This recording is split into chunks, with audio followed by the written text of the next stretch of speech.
Nous allons parler ce soir des États-Unis, Covid-19, Moderna, ce laboratoire qui dit que déjà plusieurs millions de doses de vaccins préfabriqués sont disponibles. Nous irons ensuite au Bénin. Patrice Talon est prié de briguer un second mandat. Du côté du Burkina Faso, on parlera de la présidentielle et les chances de l'opposition et puis le Togo, des organisations de la société civile qui dénoncent la condamnation du journal L'Alternative par le tribunal de Lomé dans l'affaire dite du Pétrole Gate. On évoque tous ces sujets tout de suite avec Chris Sega, directeur de publication de Express Info. Bonsoir Chris. Bonsoir mon cher ami, bonsoir mon frère. Bonsoir à toutes les téléspectatrices et à tous les téléspectateurs. Et merci d'être là. Face à vous, Kwame Viakleso Esso, bonsoir. Bonsoir et bonsoir également à tous les téléspectateurs, surtout la population de Demakpo qui aime beaucoup New TV et également les membres de CTLV. Merci, vous êtes consultant en coaching, entrepreneuriat et en politique. Les États-Unis, c'est notre premier sujet. Le patron de la société américaine de biotechnologie Moderna a prévenu mardi 17 novembre a prévenu les Européens que le prolongement des négociations pour acheter les doses de son vaccin contre le Covid-19 risquait de ralentir les livraisons d'autres pays étant prioritaires car ils ont signé depuis des mois. On a des discussions mais on n'a pas de contrat, a dit Stephen Bancel depuis Cambridge dans le Massachusetts, là où se trouve le siège de Moderna. À l'inverse, par exemple, les États-Unis, eux, ont réservé au moins 100 millions de doses depuis début août et on a déjà plusieurs millions de doses déjà en magasin. Chris Segaya, quand moi je lisais et en préparant cette émission, je trouve un peu curieux que la fabrication du vaccin nous dise qu'il y a déjà plusieurs millions de doses qui ont déjà été fabriquées, alors qu'on sait qu'il y a des étapes à suivre. C'est qu'on veut nous dire que toutes ces étapes ont déjà été suivies, que des vaccins existeraient déjà. Bon, je crois que nous sommes dans une situation d'urgence le processus ne va pas prendre le même temps qu'il aurait pris si c'était agir d'une recherche de vaccin simplement contre une maladie qu'on a maîtrisée ou bien qui ne tue pas autant que tue le virus de coronavirus. Et je crois que le monde comprend qu'aujourd'hui, on est obligé d'aller un peu plus vite, sans doute brûler certaines étapes si tant et quand cela permettra de sauver des vies. Et à situation d'urgence, il faut des démarches en urgence. Et je crois que c'est ce que nous sommes en train de constater, mais aux États-Unis, il faut quand même je dirais que l'usage même l'utilisation même du vaccin n'interviendra que l'année prochaine, je crois, à partir du mois d'avril. Peut-être que d'ici là, on va peut-être faire le contrôle qui s'impose pour s'assurer de la pertinence et de l'état même consommable de ce vaccin.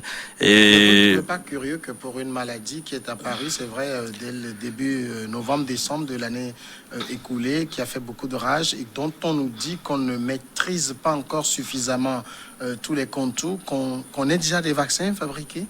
Ouais, ben vous savez, le coronavirus fait partie d'une famille de virus qui sont relativement bien connus. Et quand bien même le virus corona n'est pas aussi maîtrisé que cela, au moins il y a d'autres éléments de sa famille qui donnent des indications de grippe. Coronavirus, mais c'est la version 2019 qu'ils disent qu'ils ne maîtrisent pas. Qui ne maîtrisent pas. Donc je crois que on a même essayé certains remèdes qui sont connus par le passé et qui sont des approches assez intéressantes pour combattre le coronavirus 2019. Mais, comme je l'ai dit tout à l'heure, nous sommes dans une situation d'urgence. Autant plutôt prendre certains risques pour combattre la maladie et éviter que le monde entier ne soit trop tributaire de ce virus-là. Peut-être se passer de certaines règles éthiques en matière médicinale. Mais on ne peut pas attendre que toutes les étapes soient parcourues de façon nonchalante ou bien s'assurer que la science ait fait son travail dans tous ces compartiments en ce qui concerne cette approche-là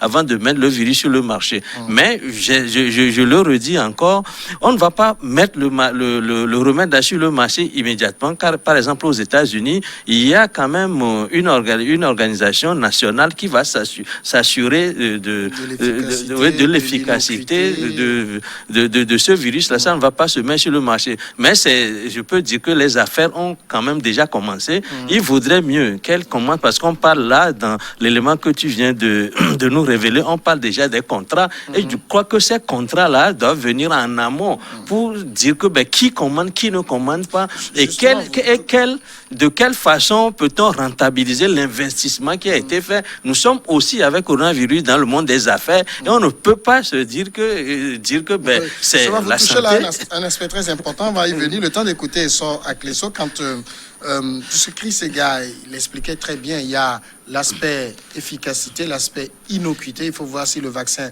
n'est pas plus dangereux que le mal qu'on veut tuer et tout. Quand on dit que déjà, le laboratoire dit plus de 100 millions de doses sont déjà fabriquées, alors que ces étapes restent encore à franchir. Moi, je ne sais pas, il y a quelque chose qui dans mon esprit, je n'arrive pas à voir. D'abord, il faut retourner au début de l'épidémie. Ils avaient donné 6 à 9 mois pour quand même trouver un premier vaccin. Et si vous vous rappelez, donc, ça voudrait dire qu'ils étaient déjà en train de faire des recherches là-dessus. Et aussi, c'est une famille de virus qui est coronavirus. Donc, ils travaillent déjà sur ce genre de virus. Mais ce n'est pas seulement le Moderna Moderna n'est qu'une société de pharmaceutique. Il y a plutôt Pfizer qui est une société pharmaceutique. Moderna plutôt une société de biotechnologie. Et il y a aussi AstraZeneca de Londres qui fait la même. Donc, ce sont les actions conjuguées de ces entreprises qui font qu'on a donné ceci. Maintenant, ce qu'on est en train de dire, ce n'est pas plutôt qui est le problème, mais c'est et comment ils appellent ça même, le brevet. C'est la question du brevet. Parce qu'il faut 5 à 10 ans, voire 15 ans avant de vendre le brevet comme ça. Mais si on le fait, les entreprises européennes et asiatiques auront le brevet ou bien fabriqueront le même produit sans avoir acheté le brevet chez les Américains. Donc, c'est pour cela que les Américains ont demandé, les instituts ou bien les sociétés américaines de formation ont demandé à ce que l'État leur donne une autorisation d'urgence. C'est-à-dire, on vous permet de fabriquer le produit en grande quantité et de le disperser sur le marché. Mais à un temps record, avec des conditions données aussi, on peut revenir sur ça que tel médicament ne va plus travailler parce que ça donne ce qu'il veut. Mais moi, c'est l'aspect politique de ça qui m'inquiète. Je vous avais dit la dernière fois, pourquoi Donald Trump a été gagné après 3-4 jours, on sort un médicament. Ça voudrait dire qu'ils connaissaient déjà, ils avaient déjà trouvé le médicament et que il ne voulait pas le donner très tôt. C'est là où je vais rejoindre ce que Ega a dit. Et le médicament, je pense que c'est à partir de avril-mai qu'ils auraient quand même trouvé le vaccin pour cela. Mais n'oubliez pas que le vaccin ne veut pas dire remède. C'est ça le problème. Ça ne concerne le vaccin. On va vacciner les gens contre le coronavirus. Mais le remède, ceux qui sont actuellement malades, ça ne veut pas dire, ce n'est pas eux qui sont concernés. Il faudrait aussi que les gens comprennent bien cette terminologie. C'est le vaccin, on dit, et non le remède contre le coronavirus. Donc il faudrait qu'on parle bien là-dessus. Vous l'évoquiez tantôt, Chris, on fait du business. C'est surtout... Bon, je ne dirais pas que c'est avant tout du business, parce que vous savez, le domaine de la recherche est un domaine fort coûteux en investissement. Et puis, vous savez très bien qu'on parle des maladies orphelines. Pourquoi? Parce que c'est des maladies dont on pense que lorsqu'on va investir dans le remède, on n'est pas sûr que cet investissement de la rentabilité de la chose. Il y a cela. Mais maintenant, lorsque le Moderna parle, le directeur de Moderna ou bien les promoteurs parlent Stephen Banzer parle de contrat. Il dit qu'il y a certains pays qui ont déjà déboursé des milliards pour la chose. Apparemment, il est en train d'attendre les pays européens qui ne se bousculent pas à sa porte. Et je crois que c'est ce qu'il est en train de dire. Plus tôt le contrat intervient, plus sûr il sera pour savoir à qui il doit livrer. Parce que que vous savez, aujourd'hui, lorsque il y a que quelques firmes pharmaceutiques qui peuvent fabriquer ce vaccin-là, ça pose un problème parce que vous savez très bien que c'est des millions de personnes aujourd'hui dans le monde qui ont contracté ce virus-là. Il est vrai que ce n'est pas un remède qui est trouvé, mais c'est plutôt préventif parce que ça va agir pour le futur. Mais quand on considère la façon dont la maladie, le virus est en train de se propager, on se dit que demain sera peut-être pire qu'aujourd'hui parce que la deuxième vague qui est en train qu'on constate en ce moment, elle va plus vite que la première vague. Et en cela, je crois que ceux qui ont investi dans la fabrication du vaccin pensent qu'il faut que les pays soient assez nombreux, peut-être pour souscrire à ce contrat. Et bizarrement, le continent européen, le continent asiatique, les Russes ne disent rien pour le moment parce que vous savez très bien que eux aussi, ils sont en train de faire des recherches. Vous avez dévoilé même un vaccin, le Sputnik, pour les Russes. Ils disent qu'il est efficace à au moins 94%.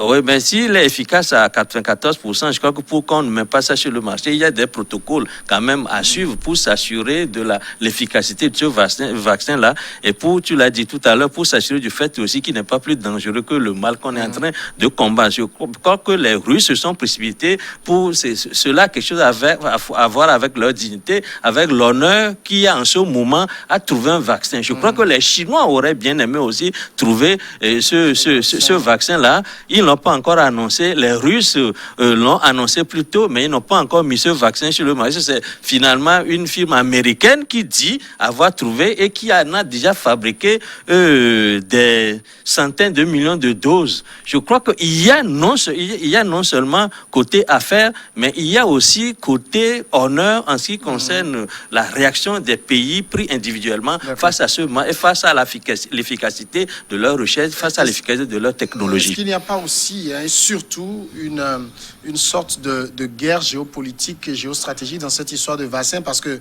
depuis 2 semaines au moins, que ce soit Moderna, Pfizer et Sputnik, chacun avance des chiffres, dit c'est efficace à 90%, les Russes disent efficace à 94%. J'écoutais tout à l'heure que notre laboratoire parle d'efficacité à 95%. On a comme l'impression qu'il y a une guerre entre les laboratoires de différents pays, russes, américains, européens, qui ne sont pas du reste. Tout le monde veut se dépasser. C'est une guerre de chiffres. Oui, et effectivement, surtout en ce qui concerne les Russes, ils ont pour l'habitude de mentir sur les données, pour l'honneur et la grandeur. Ou bien ce sont les Occidentaux qui les dépeignent de cette manière. Non, en fait, c'est là où moi je parle de durant la Deuxième Guerre mondiale, ou plutôt la guerre du Golfe, les Russes ont fabriqué des informations de ce genre, disant que tel. Mais quand on a vérifié après, ce sont que des propagandes pour attirer plus de gens vers l'Union soviétique. Donc moi, je me rappelle même que quand ça a commencé, même ils avaient dit que la vodka et consorts là aurait un effet diminuant sur le virus et que ça permettrait que le virus n'ait pas de force sur toi. Et les gens ont commencé même par prendre plus de la vodka.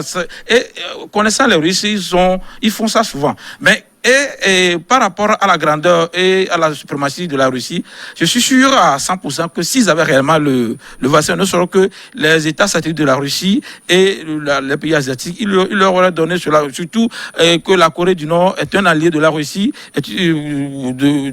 pendant longtemps et que ces genres de choses quand tu es atteint en même temps, ils auraient pu donner aux leaders coréens comme étant une alliée de ne pas succomber à cela.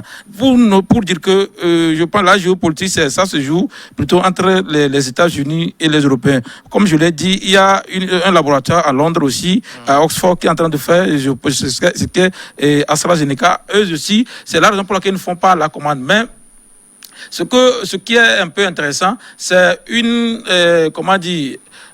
un institut allemand, pour ne pas dire européen, qui s'est associé aux Américains au niveau de Pfizer pour créer quand même le vaccin. Et je pense que c'est aujourd'hui, Pfizer annonce à 95%.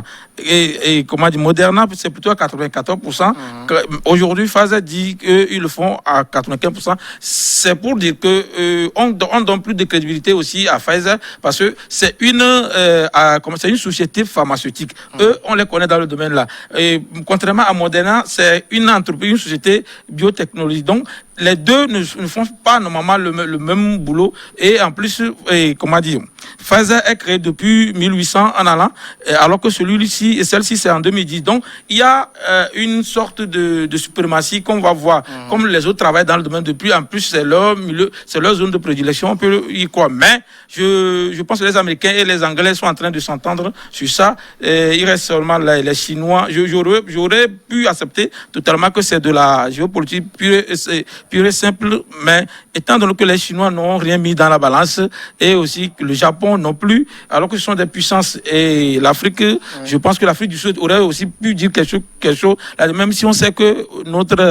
le produit malgache ne marche plus tellement, on aurait quand même pu voir comment ça devait aller. Mais c'est quand même de la géopolitique pure quand même. On a réussi à décrédibiliser le produit malgache aujourd'hui.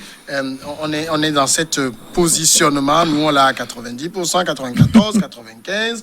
On sait que derrière ces laboratoires, c'est des gens qui se mettent plein les poches. C'est les mêmes personnes. C'est eux qui financent la recherche. Est-ce que cette géopolitique, cette géostratégie dont je parle est loin de ça? Oui, il faut le dire clairement que le coronavirus, c'est le remède contre le coronavirus est un énorme marché. Est un énorme marché. Là où on trouve un marché comme ça, il y a forcément de la concurrence. Et je crois que la concurrence est d'ailleurs bonne pour les affaires. Il faut pas accepter que ce soit un seul groupe pharmaceutique qui ait le monopole de ce marché. Parce que lorsqu'on a le monopole, ce n'est jamais très bien pour le marché qui dépend d'un seul pôle. Et il est plutôt bien vu que cette concurrence-là soit amorcée et que les pays européens proposent aussi un vaccin, les Russes proposent leur vaccin, les Chinois proposent leur vaccin, en plus de ce qu'on veut mettre sur le marché présentement par Moderna. La concurrence est bonne pour le client. Il vaudrait pas mieux que ce soit un seul pôle qui soit le fournisseur de ce médicament, c'est pas un médicament, de ce vaccin. Et c'est en cela que c'est bien qu'aujourd'hui qu'on ait une sorte de querelle de chiffres, parce que chacun voit midi à sa porte, chacun voudrait vendre mieux que l'autre. C'est vrai que le Moderna s'est précipité d'annoncer que son vaccin s'est déjà fabriqué à des centaines de milliards de doses, parce que de toute façon, ils sont sûrs que le vaccin là sera mis sur le marché, mais les autres aussi ne peuvent pas être seulement des consommateurs passifs de ce vaccin là qui vient d'ailleurs. Ils voudraient aussi, pour flatter l'ego national, être aussi quelqu'un qui fournit le monde entier. Et il y a aussi l'Afrique, parce que vous savez, lorsqu'on parle de l'Afrique, le vaccin n'est pas trouvé au niveau de l'Afrique, donc c'est sans doute l'OMS qui va se mettre maintenant à la quête d'un fournisseur pour l'Afrique. Donc c'est un marché énorme, un marché qui suscite de la concurrence, et je crois que cette concurrence-là est plutôt bonne pour les affaires, parce que lorsque les concurrents sont nombreux, le client est mieux servi. La pause maintenant, et on revient après pour le second sujet. Voilà.